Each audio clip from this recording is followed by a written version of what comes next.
मैं मोबिन अंसारी क्लासेस से आज एक बार फिर से 12th क्लास के लिए पॉलिटिकल साइंस दूसरी बुक का चौथा चैप्टर भारत में दल और दलीय व्यवस्था का नेक्स्ट पार्ट लेकर आया हूँ। आज हम लोग क्वेश्चन पढ़ेंगे आया राम गया राम। मुहावरे से आप क्या समझते हैं, इसका भारतीय राजनीति पर क्या प्रभाव पड़ा। मैं लिख दे रहा हूँ, क्वेश्चन है कि आया राम गया राम, आया राम गया राम। ठीक, क्वेश्चन है कि आया राम गया राम मुहावरे शब्द का प्रयोग किसके लिए किया जाता है और भारतीय राजनीति में इसका क्या प्रभाव पड़ा। क्वेश्चन घुमा फिरा के पूछता है कि आया राम गया राम शब्द का प्रयोग किसके लिए होता है या इस मुहावरे का क्या अर्थ है और इसका भारतीय राजनीति पर क्या प्रभाव पड़ा। ठीक है, तो क्वेश्चन मैं 2-3 बार बोल दे रहा हूँ, आपको आराम से लिख लेना है कि आया राम गया राम शब्द का प्रयोग किसके लिए प्रयोग किया जाता है और भारतीय राजनीति में इसका क्या प्रभाव पड़ा। पहले कहानी बता देते फिर लिखेंगे कि आया राम गया राम जो शब्द है ये घटना कहाँ घटी थी, तो याद रखना है कि हरियाणा में घटी थी। कहाँ घटी? हरियाणा में 1967 में चुनाव हुआ था। उस चुनाव में एक विधायक थे गयालाल, जो कांग्रेस पार्टी से चुनाव जीतकर अपने स्वार्थ के लिए अपनी पार्टी को छोड़कर दूसरी पार्टी में, दूसरी को छोड़कर तीसरी पार्टी में गए और एक पखवाड़े के भीतर दोबारा कांग्रेस में आए। तो जब दोबारा कांग्रेस में आए तब कांग्रेस के एक नेता थे राव वीरेंद्र सिंह, इनको प्रेस या मीडिया के सामने लेकर गए और कहा कि गया राम था अब आया राम है। तब से इस शब्द का प्रयोग उन सदस्यों के लिए या उन विधायकों या सांसदों के लिए किया जाता है जो अपनी पार्टी छोड़कर दूसरे या अन्य पार्टियों में चले जाते हैं। ठीक है, तो कुछ बातें लिखता हूँ मैं कि आया राम गया राम। तो पहले लिखना है कि आया राम गया राम शब्द का प्रयोग उन व्यक्तियों या सदस्यों के लिए होता है जो अपने स्वार्थ के लिए अपनी पार्टी को छोड़कर दूसरी या तीसरी पार्टी में शामिल हो जाते हैं। एक वर्ड में कहें तो दल बदल वालों के लिए आया राम गया राम शब्द का प्रयोग होता है। तो ये जानना है कि आया राम गया राम की घटना कब घटी, तो 1967। आया राम गया राम घटना कब घटी, तो 1967। प्रश्न होता है घटना कहाँ घटी, तो कहाँ घटी, तो याद रखना है कि हरियाणा में घटी। ठीक, कहाँ घटी, तो हरियाणा में घटी। विधायक कौन थे, तो विधायक का नाम था गयालाल। ठीक, विधायक का नाम क्या था, गयालाल। और ये शब्द किसने कहा, तो कांग्रेसी नेता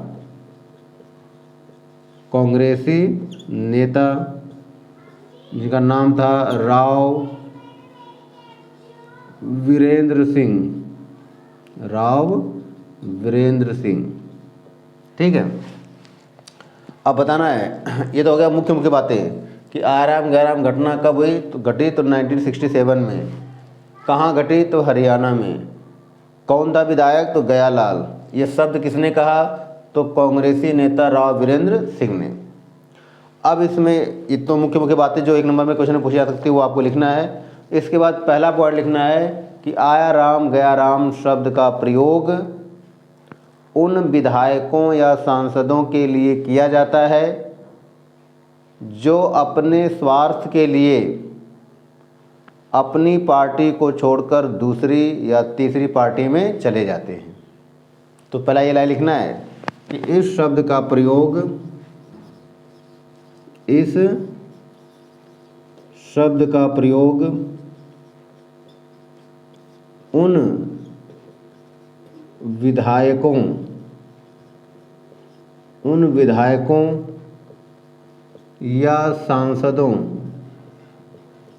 उन विधायकों या सांसदों के लिए किया जाता है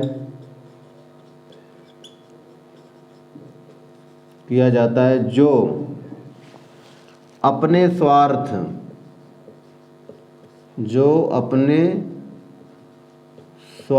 के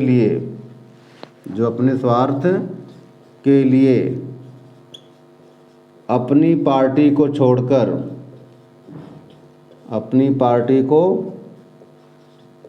छोड़कर दूसरी या तीसरी पार्टी में शामिल हो जाते हैं। दूसरी या तीसरी पार्टी में शामिल हो जाते हैं। तीसरी पार्टी में शामिल हो जाते हैं।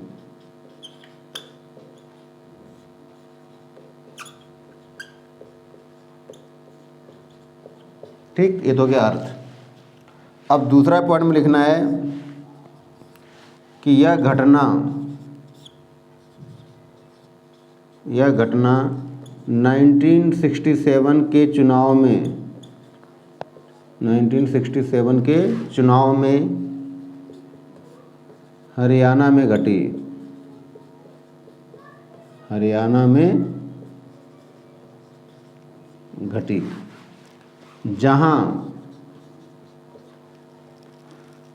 जहां एक विधायक कौन? गयालाल। जहां एक विधायक गयालाल कांग्रेस पार्टी से चुनाव जीतकर अपने स्वार्थ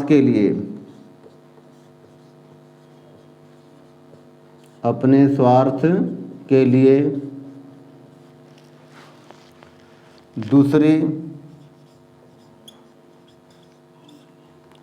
फिर तीसरी पार्टी में शामिल हुआ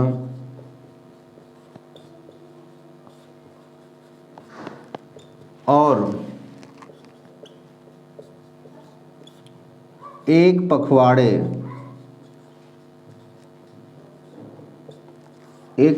का मतलब होता है 15 दिन। एक पखवाड़े में दूसरी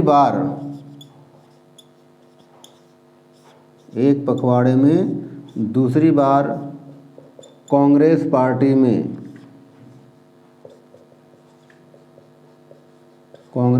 शामिल होने के लिए जब आया, ठीक है, होने के लिए आया।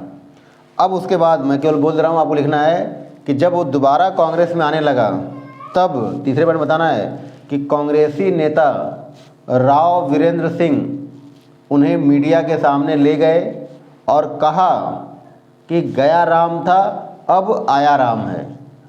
तब से यह मुहावरा प्रसिद्ध हो गया। अब बताना है कि इसका भारतीय राजनीति में क्या प्रभाव हुआ, तो बताना है प्रभाव में क्या बताना है कि भारतीय राजनीति में क्या प्रभाव हुआ। तो पहला प्रभाव क्या है कि दल बदल को रोकने के लिए संविधान में संशोधन किया गया। तो क्या बताना है कि संविधान में क्या किया गया? संशोधन किया गया। ठीक, संविधान में संशोधन किया गया। ठीक, तो बता रखना है कि इसका प्रभाव भारतीय राजनीति में क्या पड़ा कि दल बदल को रोकने के लिए, यहाँ पर याद रखना है क्या करना है, दल बदल को रोकने के लिए। ठीक है, दल बदल को रोकने के लिए संविधान में संशोधन किया गया। और दूसरा पॉइंट बताना है कि अब दल बदल तो नहीं, अब दलों का ही विभाजन होना शुरू हो गया। दूसरा पॉइंट क्या बता देना है कि अब दल बदल के जगह पे दलों का ही विभाजन हो गया। दलों का ही विभाजन हो गया। दलों का ही विभाजन हो गया, ये दूसरा पॉइंट। ठीक, और फिर कुछ दलों ने आपस में गठबंधन करना शुरू कर दिया। तो इस तरह से आया राम गया राम क्या है, कब घटना घटी, कहाँ घटी, किसके द्वारा घटी, भारतीय राजनीति में क्या प्रभाव हुआ, हमने ये पूरा आंसर बता दिया। ठीक है, इसके अलावा एक दो क्वेश्चन बता दे रहा हूँ, ठीक है, ताकि इसके साथ कुछ और क्वेश्चन शामिल हो जाए। क्वेश्चन आता है गरीबी हटाओ। क्वेश्चन है कि गरीबी हटाओ का नारा किसने दिया। ठीक, गरीबी हटाओ का नारा किसके द्वारा दिया गया, तो गरीबी हटाओ का नारा दिया गया इंदिरा गांधी के द्वारा। ठीक, तो क्वेश्चन हो गया कि गरीबी हटाओ का नारा किसके द्वारा दिया गया, तो इंदिरा गांधी के द्वारा। फिर यहीं पर आता है कि जय जवान जय किसान, जय जवान जय किसान, जय जवान जय किसान का नारा किसके द्वारा दिया गया, तो जय जवान जय किसान का नारा लाल बहादुर शास्त्री के द्वारा दिया गया। ठीक, लाल बहादुर शास्त्री के द्वारा दिया गया। ठीक है, जय जवान जय किसान का नारा किसके द्वारा दिया गया, लाल बहादुर शास्त्री। यहीं पर एक और क्यों बन जाता क्वेश्चन, जय जवान जय किसान, जय जवान जय किसान और जय विज्ञान। ठीक, दोबारा सुनना है। क्वेश्चन है कि जय जवान जय किसान जय विज्ञान का नारा किसके द्वारा दिया गया, जय जवान जय किसान जय विज्ञान का नारा किसके द्वारा दिया गया, तो ये नारा दिया गया अटल बिहारी वाजपेयी के द्वारा। अटल बिहारी वाजपेयी। ठीक है, यहीं और एक क्वेश्चन बन जाता है कि इंदिरा हटाओ देश बचाओ, इंदिरा हटाओ देश बचाओ, इंदिरा हटाओ देश बचाओ, इंदिरा हटाओ देश बचाओ का नारा किसके द्वारा दिया गया, तो याद रखना है विपक्षी दलों द्वारा। किसके द्वारा, विपक्षी दल द्वारा, विपक्षी दलों द्वारा। ठीक, या विपक्षी दलों द्वारा, बस ये हो सकता है विपक्षी दलों द्वारा। ठीक है, तो इस तरह से इंदिरा हटाओ देश बचाओ का नारा दिया गया विपक्षी दलों द्वारा, गरीबी हटाओ का नारा दिया गया इंदिरा गांधी के द्वारा। इसको बोल सकते हैं ग्रैंड अलायंस, एक नाम का क्या है, ग्रैंड अलायंस। ठीक, ग्रैंड अलायंस क्या था, विपक्षी दलों को मिलकर के बनाया गया एक गठबंधन था। तो इस तरह से कुछ मुख्य क्वेश्चन हमने बता दिए। ये क्वेश्चन वे हैं जो बार बार पेपर में पूछे जाते हैं और आपको इनको अच्छे से याद कर समझना और याद करना है। यदि ये वीडियो आपको पसंद हो तो लाइक करें, शेयर करें, सब्सक्राइब करें और ज़्यादा से ज़्यादा दोस्तों में बांटने का प्रयास करें और कुछ सुझाव भी दें कि अगर हमें इसमें क्या और करना चाहिए कमेंट के माध्यम से। ठीक है, थैंक यू।